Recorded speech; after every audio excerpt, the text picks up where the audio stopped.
Having a look at Indian banking, because officials from Punjab National Bank are being questioned as part of the inquiry into an alleged $2 billion fraud.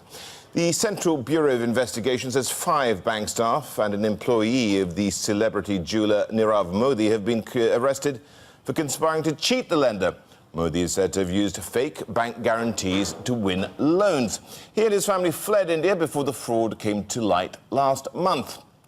Let's get more on this and Indian banking as a whole and where it stands globally. Let's get to Singapore and join Credit Sight's senior Asia-Pacific banks analyst, David Marshall. David, now, this is something which has perhaps been a normal sort of thing going on. Fraud has not been, let's say, something which Indian banking has found itself to be bereft of in the past, but it has gotten better, hasn't it? So tell us of what you're making about this and how the checks and balances in the Indian financial system play into it.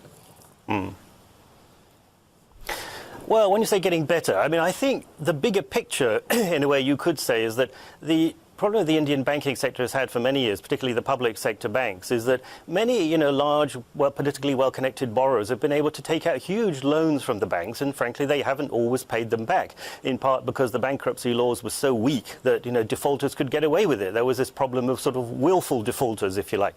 But that's something which the government is trying to tackle by tightening up the bankruptcy law and coming up with stricter regulations to prevent this. But that's kind of the bigger picture, really. At the smaller scale, I mean, although the numbers were large, I mean, the fraud that you're referring to, carried out by individuals, I think that's problematic. It can happen pretty much everywhere in banks, particularly if there's somebody inside the banks who's working with the people outside, to create the documentation necessary to carry out the fraud.